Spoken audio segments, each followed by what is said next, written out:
कि स्कूल में कॉलेज में हमको हिजाब पहन के जाना है।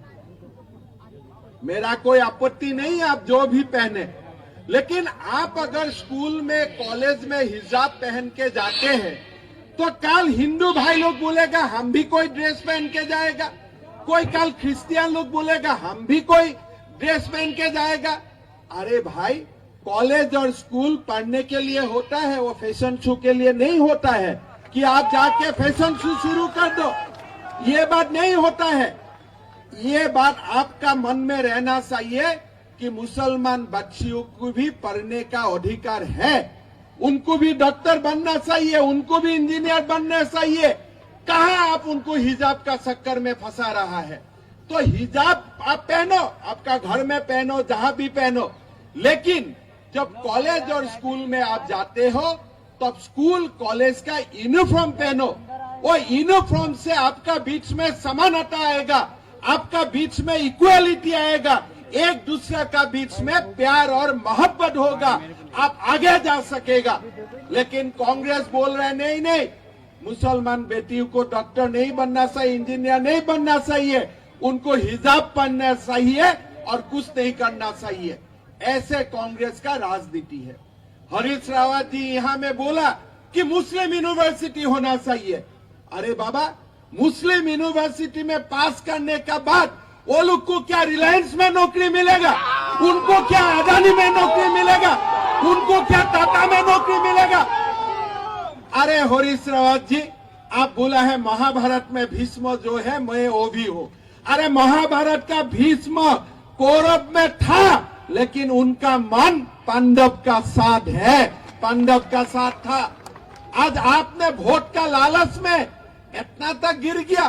क्यों आप हिंदू है, क्यों नहीं बोलते हम एक हिंदू यूनिवर्सिटी करेगा यहाँ में? वो तो आप नहीं बोलेगा, हम चाहते भी नहीं हूँ। हमारा मन में यही है कि ऐसा यूनिवर्सिटी बने जो यूनिवर्सिटी से मेरा उत्तराखंड का व्यक्ति, उत्तराखंड का बच्चा बच्ची जाके एम्स में नौकरी मिले, उनको पूरा देश में नौकरी मिले, ऐसा यूनिवर्सिटी हमको चाहिए। भाई, कोई कैंडिडेट खड़ा हुआ है, आप इसको मनाओ कि आप चेयरमैन दूंगा, अब मैं सरकार बनेगा। सरकार तो उत्तराखंड में कांग्रेस का नहीं बनेगा, कोई चंद्र ग्रह में बनेगा, कोई मून में बनेगा, अलग बात है, लेकिन कम से कम उसको मनाना है। इतना जाके मनाओ कि भाई आपको सरकार आने से अध्यक्ष पद दे दूंगा, उपाध्यक्ष पद दे दूंगा, लेकिन आप जाके बोलता है कि भाई नहीं नहीं, सरकार आने से आपको मैं मुस्लिम यूनिवर्सिटी दे दूंगा। पर ये कौन सा सेकुलरिज्म है, ये कौन सा धर्मनिरपेक्षता है? तो मेरा असम में सरकार आया, मैंने एक कानून बनाया कि कोई मंदिर का 5 किलोमीटर तक गोमांस का कोई व्यवसाय हो नहीं सकेगा। मैंने कानून बनाया। तो कांग्रेस वाला लोग असेंबली में बोला आप क्यों कानून बनाया, हम इसको विरोध करता है। मैं बोला ज्यादा विरोध मत करो, 10 किलोमीटर कर दूंगा, 5 किलोमीटर को 10 किलोमीटर कर दूंगा। आप देखिए, मुसलमान लोग आपत्ति नहीं करता है, कौन आपत्ति करता है? कांग्रेस का लोग आपत्ति करता है। इसलिए कांग्रेस तुष्टीकरण का राजनीति कांग्रेस का डीएनए बन चुका है। अरे भाई, आप क्या नमाज का दिन में ऑफिस बंद होगा? ये क्या आप क्या बनाना चाहते हैं? एक जिन्ना तो देश को टुकड़ा टुकड़ा करके लेके गया है, और आप क्या, आपका जिन्ना का भूत घुस गया है क्या? ये देश को आप दोबारा टुकड़ा टुकड़ा करना चाहते हैं क्या? आज अभी देखो, राहुल गांधी 2 दिन से पीछे पड़ा है कि इंडिया देश नहीं है, इंडिया एक यूनियन ऑफ स्टेट्स है। अरे भाई, ये क्या बास का यूनियन है? ये क्या स्टूडेंट्स यूनियन है? ये क्या कल्चरल यूनियन है? देश एक जीवित आत्मा होता है, देश ऐसा बात नहीं है, देश यूनियन नहीं होता है। आज राहुल गांधी का ऐसा हालत हो गया कि वो बोलता है हमारा देश एक यूनियन ऑफ स्टेट है, उत्तराखंड और असम मिल के भारत बनाया है। नहीं, भारत हमारा आत्मा है। 5000 साल का पहले से ही हम भारतीय है, और भारतीय मरते दम तक हम भारतीय रहेगा। अब देखो, अब देश में क्या क्या बात आने लगा है। देश में बात आने लगा है कि हिजाब का बात करो। नरेंद्र मोदी किसका बात करता है? नरेंद्र मोदी सनराइज इंडस्ट्री का बात करता है, आर्टिफिशियल इंटेलिजेंस का बात करता है, नरेंद्र मोदी इंटरनेट का बात करता है, नरेंद्र मोदी बोलता है देश को मंगल ग्रह तक जाना चाहिए, नरेंद्र मोदी बोलता है देश को विश्व गुरु बनना चाहिए, और ये लोग जाके क्या बोलता है मेरा बेटी को आप लोग हिजाब पहनो। अरे भाई ये काम का काम बाद हुआ है क्या? आज आप ये लोग का मेंटेलिटी देखो, ये लोगों का मेंटेलिटी देखो। जनरल बिपिन रावत था हमारा उत्तराखंड की गौरव था, देश का गौरव था। उनका नेतृत्व में भारत ने पाकिस्तान में सर्जिकल स्ट्राइक किया। राहुल गांधी क्या बोला? भाई प्रूफ दो, प्रमाण दो। अरे भाई आप कौन सा पिता का बेटा है? कभी हमने प्रूफ मांगा हो क्या? हमने कोई प्रूफ मांगा हो क्या? अरे मेरा सैनिक बल से, मेरा आर्मी से आपका प्रूफ मानने का आपको क्या अधिकार है? मेरा अगर आर्मी बोल दिया कि हमने पाकिस्तान में बम फूटाया तो फूटाया, उसमें क्या डिस्प्यूट है? उसमें दोबारा क्या बोलने का है? क्या आपका बिपिन रावत पर विश्वास नहीं है? आपका मेरा उत्तराखंड का जो बेटा आर्मी में नौकरी करता है उनका ऊपर आपका क्या विश्वास नहीं है? जब वो बोल दिया कि हमने स्ट्राइक किया, सर्जिकल स्ट्राइक किया, हमने एयर स्ट्राइक किया, तब किया, और उसमें आपको क्यों प्रूफ चाहिए? मैंने कभी प्रूफ मांगा हूं क्या? क्या आप सचमुच राजीव गांधी का बेटा है कि नहीं? मैंने कभी प्रूफ मांगा हूं क्या आपसे? तो ऐसा आप सैनिकों का अपमान मत करो।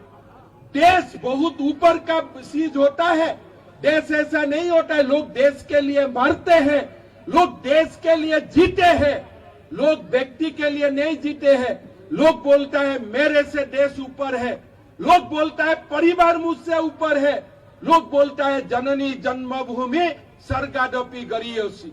वो जननी को आप क्वेश्चन करेगा, वो जननी को आप सवाल करेगा। जब आप देखो आज वो लोग नरेंद्र मोदी को बोलता है मोदी क्या किया? अरे अमेरिका ने वैक्सीन बनाया, रशिया ने वैक्सीन बनाया, साथ साथ में भारत में भी वैक्सीन बनाया। और जब भारत ने वैक्सीन बनाया और कांग्रेस लोग पूछता है इसका प्रूफ क्या है? बेटा जब अमेरिका ने वैक्सीन बनाया आप अमेरिका में जाके पूछा क्या इसका प्रूफ क्या है? जब भारत कुछ बनाता है आपको प्रूफ चाहिए, और पाकिस्तान जब कुछ बनाता है बोलता है नहीं नहीं बहुत अच्छा किया, बहुत अच्छा चीज आपने बनाया। चाइना ने कुछ बनाया और बहुत अच्छा किया। अभी राहुल गांधी बोलता है अरे चाइना आगे बढ़ रहा है, चाइना आगे बढ़ रहा है। आप चाइना का फ्री एडवर्टाइज क्यों कर रहे हैं? आप चाइना का फ्री एडवर्टाइज क्यों करते हो? आप बोलो भारत का सेना आगे गया है, ऐसे बोलो तो अब देश में पता चलेगा कि आप भारतीय हो। आज राहुल गांधी हो, हरीश रावत हो, आप एकदम मिस्टेक मत कीजिए। ये लोग कोई भारत के लिए, उत्तर प्रदेश का, उत्तराखंड का कल्याण के लिए नहीं है।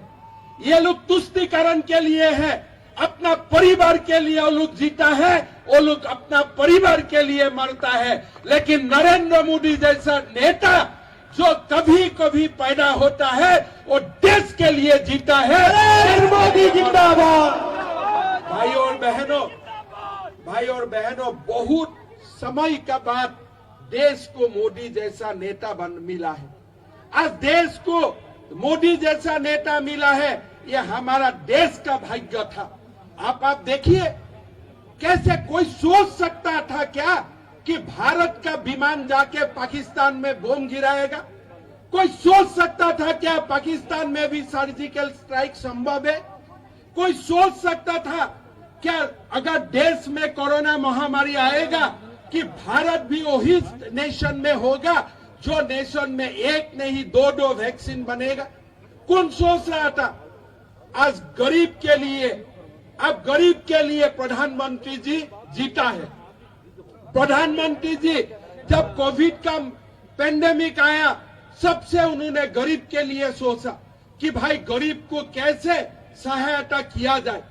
आज आप सोच लीजिए कि हमारा आइजोल है, इम्फॉल है, जो जाना भी संभव नहीं है, दूर दूर तक गांव तक उन्होंने रेशन भेजा। लोगों को फ्री रेशन भेजा कि भाई कोई किसी का प्रॉब्लम नहीं होना चाहिए। आज अकाउंट खुला, अकाउंट में पैसा डाला, आज गैस का चूल्हा मिला मां को। आज आपको एक एक करके आप देखिए, जो प्रधानमंत्री जी काम कर रहा है वो देश में कोई नहीं सोचा था कि ऐसा काम संभव है। हर घर में बिजली, लोगों का मन में था कि बिजली होना चाहिए, लेकिन लोगों का सपना में ये नहीं था कि 2 साल में ही हर घर में बिजली होगा। लोगों का सपना में था कि घर में पानी मिलना चाहिए, जल मिलना चाहिए, लेकिन जल जीवन मिशन जैसा स्कीम होगा, सचमुच घर घर में जल जाएगा, ये लोग सोचता नहीं था। लोगों का मन में था कि रास्ता बनना चाहिए, लेकिन आज उत्तराखंड में जैसा नेशनल हाईवे बना वो लोगों का सपना में नहीं था। आज अरुणाचल में जैसा रोड बना वो लोगों का सपना में नहीं था। आज कांग्रेस का एक मंत्री था AK एंटोनी, उन्होंने क्या बोला कि हमारा गलती हो गया, हम चाइनीज का जो बॉर्डर है, टेरिटरी है, उसमें हमको रास्ता बनाना